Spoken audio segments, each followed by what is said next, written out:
सदा सर्वदा योग तुझा घडावा, तुझे कारणी देह माझा पडावा. उपेक्षू नको गुणवंता अनंता, रघुनायका मागणे हेची आता.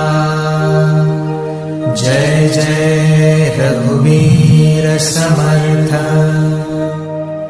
मोरया मोरया मी बाळताने, तुझीच सेवा करू काय जाणे. अन्याय माझे कोट्यानुकोटी, मोरेश्वरा